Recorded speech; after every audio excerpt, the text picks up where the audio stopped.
Jan Walker, how are you doing? Great. How are you, Jim? So good. I've been following you. We've been Facebook friends for years, ever since you did your walk across America. And I am thrilled to death, as is everybody else who wrote a chapter, that you have a chapter in there.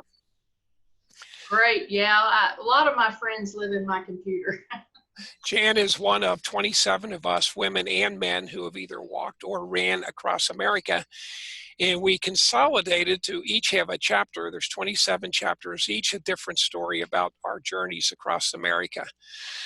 So the book is Across America on Foot. It comes out actually this week. It should be out by the 15th, could be out early on Amazon. I'm going to get rid of that screen so we can see.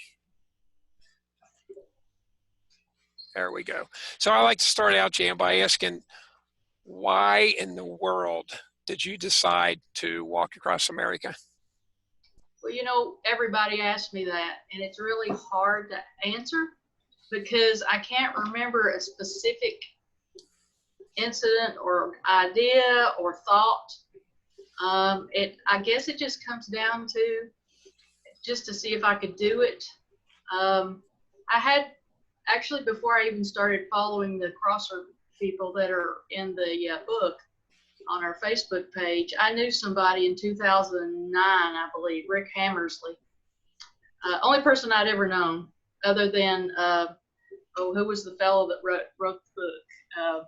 Jim Shapiro? No, it was he had a couple of books, and I'll think about it. It escapes me right now. He walked across one and went to New Orleans, married his wife, and she ended up. He lives in Tennessee anyway. I had read that book only because I like adventure books, but those are the only people that I really knew. I actually just kind of came together.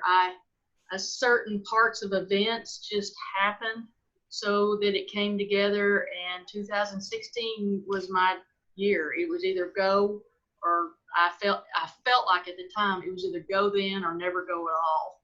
Yep. So that's how it kind of came about. And what is, some of the runners across America, walkers, have a very in-depth history of distance, walking or running. Give us a little bit about your history. Were you much of a ultra marathon lady before this, or? Actually, no. I only started. I've been active all my life and love sports and outdoors and hiking and all that kind of thing. But life gets in the way. You have family, you have businesses, you have all this stuff, and I had gotten, basically, when I was younger, I was a lot out, and mostly it ended up being later. It was just hiking in the Smoky Mountains, and I had completed one marathon back in 1995, I believe, the Marine Corps Marathon. That's so far back, you didn't have a lottery then. You paid $35 and turned your sheet in, and you got in for the Leukemia Society. But that was it. And I hated every minute of it. It was awful. I hate to stop you, but I have to, only because, I'm interviewing everybody, and you're the first one. I'd only run one marathon, and it was the same thing. It was for the Leukemia Society, and my experience was exactly like yours. Mine was New York, not the Marine Corps. But when I finished with that, it was like, okay, that's it. I'm so glad I did one. That will never happen again. So we both have the same introductory to running. So go ahead with what happened after that. I feel your pain, brother. Let me tell you. I ended up, didn't figure out till I got to the end of the race, my shoes were too small. And so that didn't, anyway, it was such a rookie thing. I never liked running. It was always boring to me. I was always a team sports player, basketball, soccer, things like that. Individual sports were not my thing, and especially not running. So that was kind of the extent. After that, I did a few 5Ks, but then that kind of petered out, and life got, in the way. And I think I remember it was 2011 or 2012, and I think I was about 52 years old by then, and way overweight. And I just literally got off the couch one day. I mean, it was just like that. There was no epiphany, no anything. I was just sitting there thinking, man, this just sucks. That I can't just get up and, go and do things like I used to do. So I actually just got up off the couch and went out and, you know, didn't try to run really, but I tried to walk really fast, and I didn't get very far because I was worn out. But I just kept going and going, and that was in the fall, I believe, of 2011. I may be off on a year on that, but anyway, I just kept practicing every day, trying to do whatever. And then by that fall, there was a little 5K, and I signed up for it down in West Palm Beach, Florida. And I'll tell you what, I was never so nervous for some little 5K that it was just ridiculous, because here I'm a grown person. It's 3 miles. I mean, but I was so nervous, and my stomach was doing flip-flops, and I don't know. Anyway, it was really, I don't know. It's like I just started something totally new and out of my comfort zone. It was only 3 miles. But anyway, one thing led to another, and about somehow or other, and this is the part I don't remember exactly, somehow toward the end of 2012, I got in touch with John Price, who is active on our Facebook page. And I asked him, I think I asked him something about doing a transcon, and he said, well, if you're going to do that, you know, you really need to come to this little race in Tennessee. It's 10 days. You've got to do it, you know, a 50K every day in order to make the cutoff. And it's a real good kind of a microcosm of what a transcon would be. Never having gone more than 26.2 miles, and that was what, I don't know, 20 years before, maybe 25. So of course, you know, sure, I'll do it.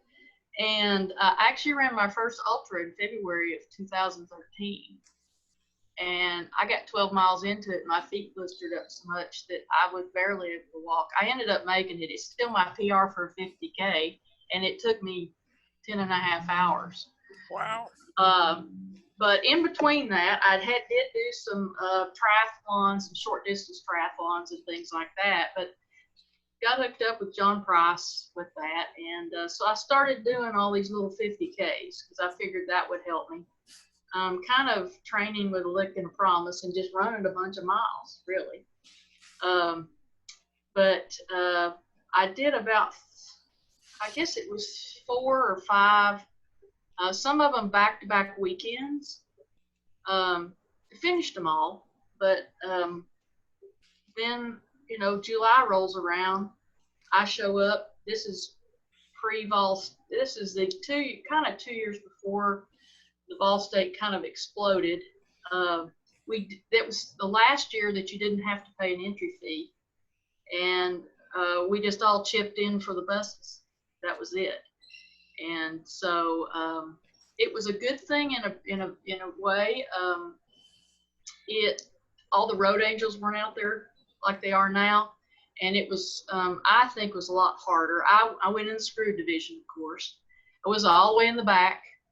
Diane Taylor, who is notorious in the Vol State world, she was back there with me. Diane doesn't run; she walks. But good grief, you have to run to keep up with her. Her walking paces. So that had to be a huge confidence builder for you. It was. 5 miles into it, I wanted to quit and go home. But due in large part to Diane. Over those, I finished in 9 days, 10 hours, 11 minutes, and 42 seconds. I'll never forget those. And I finished in front of Diane a few hours. But oh my gosh, it was absolute agony. How long after that did you go ahead and do your cross country? It was 3 years. In fact, I told Diane, I said, Diane, if she knew I had talked to her a little bit before. We're both from the Knoxville area. And we had actually talked on the phone before the race, and I said, Diane, if I ever come up with that idea again, just hit me on the head with a hammer, because that is one of the stupidest, after doing Vol State, that is one of the stupidest things I ever came up with. It's just dumb. Couldn't walk for days, probably, right? No, everything hurt. Everything hurt. And anyway, you know how we do. Oh yeah. Our So minds forget. let's get back to your cross country journey. Did you go east to west or west to east? And what was your starting point, your finish point, and how did you select those? I went west to east. And what I was trying to do, of course, was go ocean to ocean. And originally, I was going to go San Diego to, I had thought about Jacksonville, but I wanted to go through Tennessee. And I was trying to do like a, I don't know if it was play on words or whatever, but I was trying to pick a western side that kind of matched an eastern side. So anyway, all that, it changed several times. Again, with John Price, he helped me with a little bit of the mapping stuff because he had gone through twice, I think, in part of the route that I did. Anyway, we ended up picking Oceanside, California to Ocean City, Maryland. Yep. So ocean to ocean. And you I don't know the percentages, but some I say kind of wimped out like I did, and had a support crew. You correct me if I'm wrong, but you did this solo, correct? Pushing a baby stroller with all your gear. I did it. I did at least half of it all by myself. I got to Texas and I was having such bad tendonitis in my right foot. The road is cambered, and that right side, you're always about a quarter inch shorter. And it really works on you. I was having such tendonitis in my foot. I had already restarted from being sick. And the peroneal tendon, I think is what it's called, going down through your ankle. My ankle was swelling so bad I could barely walk on it.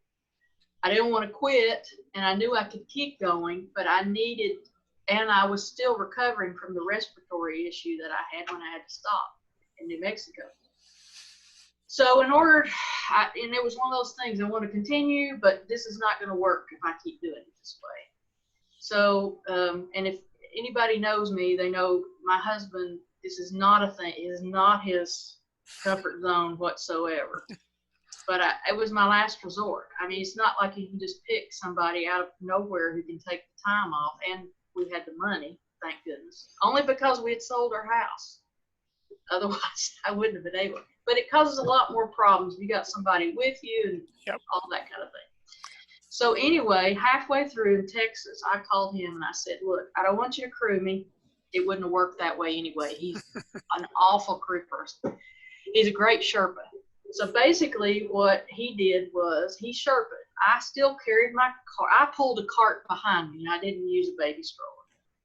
And I pulled my cart behind me just like normal. I started off normal every morning from wherever I was.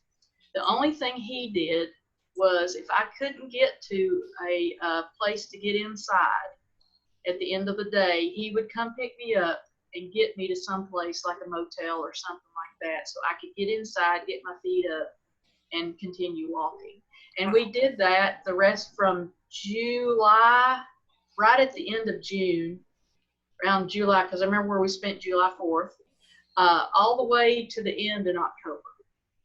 Well, I absolutely loved your chapter, and I want to ask you now about, because I don't think there's one single crosser who would have made it across America on foot without what we call trail angels.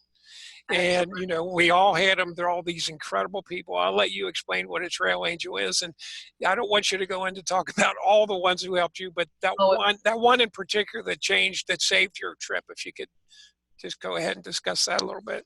Yeah, we definitely don't have enough time for all those trail angels. Okay, so trail angels are basically people that just show up from nowhere. They could be a friend, but they generally are people they're kind of like the Appalachian Trail where they have they call it trail magic. Road angels is what we call it out on what they call journey runs, which is what this would be. They just kind of show up. They see you, they get curious, they want to ask. I felt like being a female, I was less intimidating than some of the men, although the men have plenty of trail angels too. Mm-hmm. There were specific things I did to make myself less, threatening is not the word, but more approachable, I guess you would say, while I was out there. And you know what? There's a lot of, I was out in nowhere. lots of times until I got, of course, across the Mississippi River. And there would be people out there, you know, just driving around. They'd be going on vacation, whatever. They'd stop. They'd ask me what I was doing. Most all the time, they'd at least offer me a bottle of water. You know, all of them wanted to offer me rides, that kind of thing. Well, talk about the one out west where you literally physically got sick, trip-ending sick. Yeah, in New Mexico, during the spring, it was told to me while I was out there, they have tremendous winds out there, and I'm talking like, you know, low hurricane force every day, and dust blows up, you know, all that kind of stuff. So anyway, I had left Socorro, New Mexico, feeling fine. I had just visited with a friend that I had not known very long from another race, which is a whole nother story, but she had come down to visit me because she lived in Los Alamos. And for that weekend, I started out, went, and by the end of the day, I was going to stop at a bed and breakfast, but I had to go up this, basically, it was a ranch road, which was dirt road. And the wind was blowing so hard, I had to lean in to keep it from blowing me back.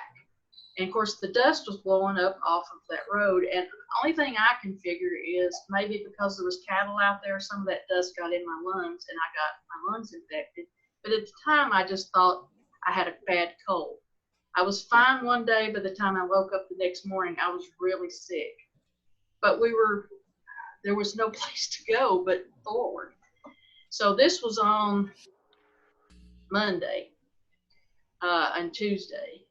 I got to my next spot to stop, and it was a place out in the middle of nowhere, the Blanchard Rock Shop. And I had called the girl ahead of time. They had a little guest cottage that I could stay in. I got there, and I just kept getting sicker and sicker. And they had some cold medicine that they gave me, which didn't seem to help much. So I ended up there until Thursday. And then I told her, I said, you know, I've got to go on because if I don't, there was some weather coming in and I just needed to get going. I left that Friday morning and I knew 3 miles down the road I should have never left. It was hard to breathe. I don't know, you can only explain it as just being wrung out. I had no energy, I couldn't hardly breathe. And I was going to have to spend the night out. I couldn't get to another town. And your husband wasn't with you at that point? No. This is way before him. And I couldn't get to another town. And I was going to have to spend the night out in my tent. And it was going to be down below 30 degrees. And the winds were supposed to pick up to 40 to 50 miles an hour, which, you know, dropped the windshield down in the basement. And I was walking along trying to figure out what to do. And of course, we're out like close to the missile testing range out in that way, and there's not a lot of traffic, you know, anyway. But this lady comes by, and I didn't know she had already passed me. And she turned around. She told me she turned around. I didn't even notice. I was about 18 miles before getting to the hotel that I needed to get to, but I would going to have to, like I said, stay the next night. And I was walking around fretting and not being able to breathe and just feeling generally like crud. And she pulls up in her van and gets out, and she just starts small talking with me. And she says, well, I saw you on Tuesday because I took my son to, I guess it was Albuquerque, for some cancer treatment.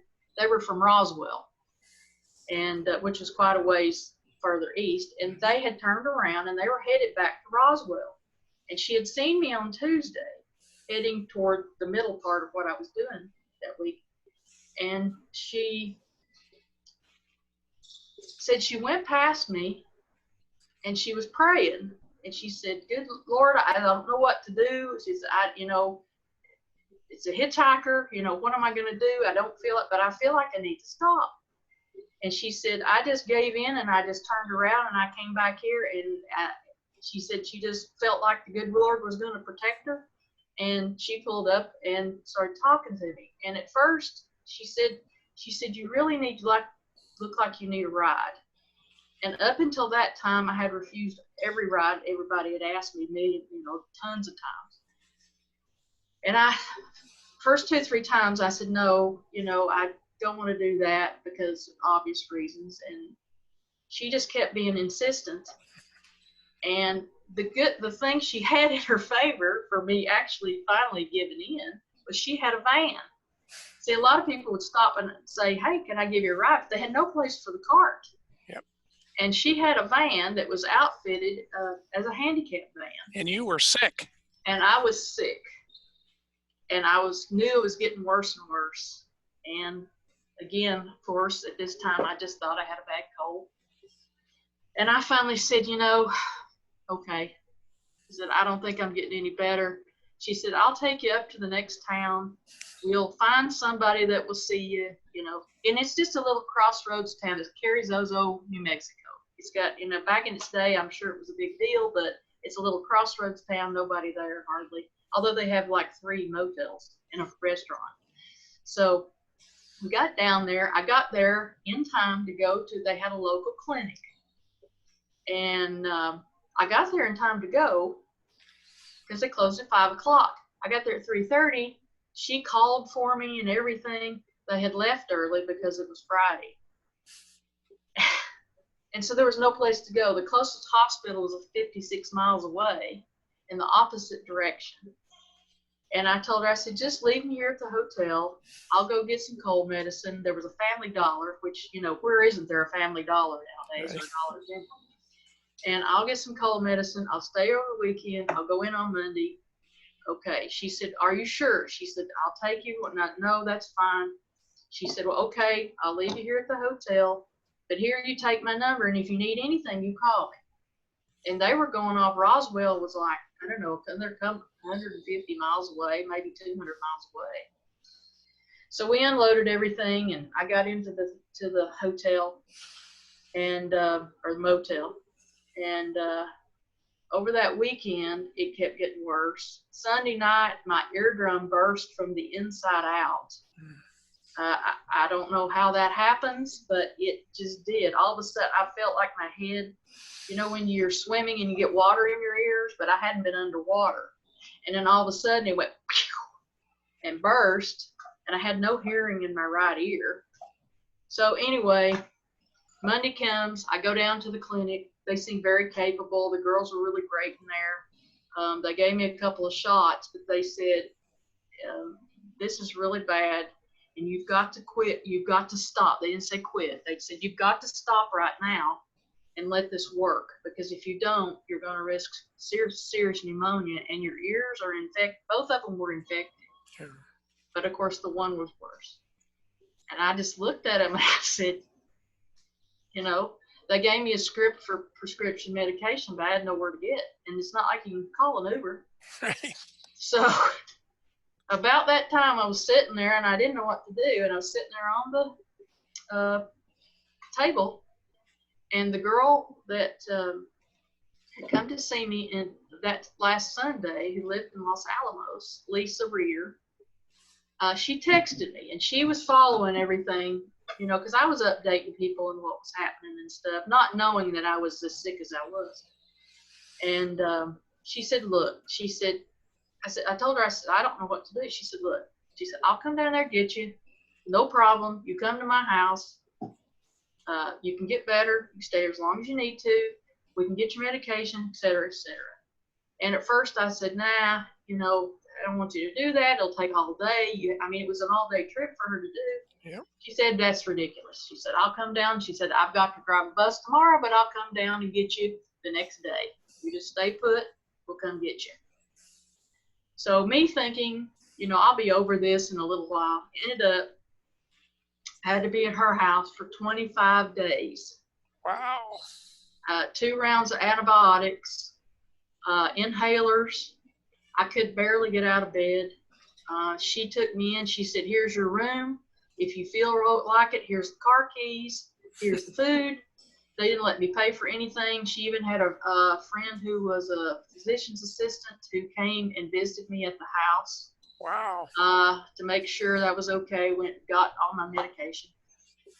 But see, Lisa and Garth, I had only known them about 3 hours prior to this. And the only reason I knew them was because of a catastrophic, to me at the time, failure at a race in Utah the previous fall. I had, up until that time, I'd come in last plenty, but I had never not made a cutoff, and I had never been pulled for a race. And that one was in jeopardy to begin with because I had had a near catastrophic break of my left shoulder spring of 2015, right in the middle of training for this race. Anyway, I got to the race. First day, I failed to make the cutoff. I asked to stay, and they assigned me to help Lisa. She was the finish line coordinator, but she didn't really need any help. So that's all I knew her from. Well, I tell you what, I mean, I've heard over the years hundreds of trail ranger stories, but this one's the best. So I'm glad you went into detail on that. Staying with somebody for 25 days who accepted no compensation. Nothing. And then you had the fortitude after that to not even think, well, I'm sure there were some thoughts about maybe I shouldn't finish this, but you did get out and finish your cross country. For sure. At the end, I asked her, they wouldn't take any money or anything for anything. They even wouldn't take any money for food. And what we ended up doing, we made a donation in their names to the charity that I did my run for. Phenomenal. We felt that was the least we could do. But yeah, it was something else. And I knew if I had stopped there and even found a way home, I didn't think I would restart. Yeah. So, and Andrea, the lady that picked me up with her son, she stayed. She's kept up with me and she wasn't on Facebook, but she kept texting me all the way across.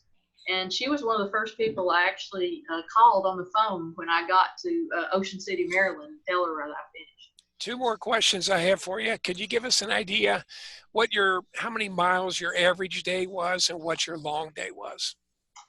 I averaged approximately right around a marathon a day. My longest, I think, was 36. If you average just the days that I walked, I had that whole month off being sick, and then I did have rest days in there, but I think the average was somewhere around 25, 26 miles a day. And a question I like to finish with is, I'm sure a lot of people get the idea, and you and I are living proof that you don't have to be super athletes to do this. People think, oh my God, they're running or walking across country, they must have this. And I wasn't, and apparently you weren't.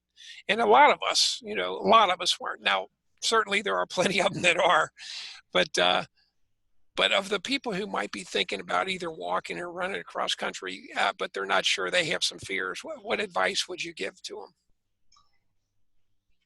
The physical part is not that big of a deal.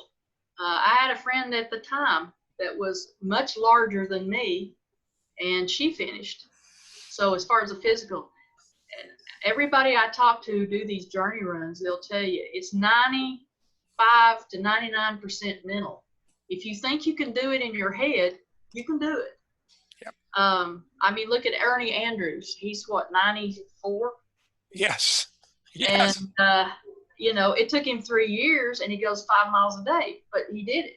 Yep. And he just knew in his mind that he could do it, and it gets done. So if you think it's just kind of therefore you think, therefore you will be kind of a thing. And anybody can. Now they may not run it, they may walk it. It may take them 3 years, it may take them 10, it may take them 6 months. Right. But if it's something, what happens is people, if it's important to you, you'll find a way to get it done. This was important to me because I had that window of opportunity, and I didn't want it to close on me. Well, I tell you what, Jan Walker, of all of us are so thrilled that you wrote a chapter in this book because it adds so much to the book, and I cannot wait to meet you in person, and I'm sure that will happen.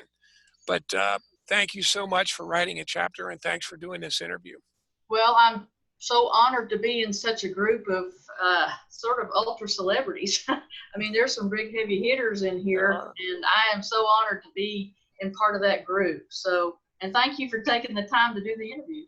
It was a pleasure meeting you. I look forward to meeting you in person.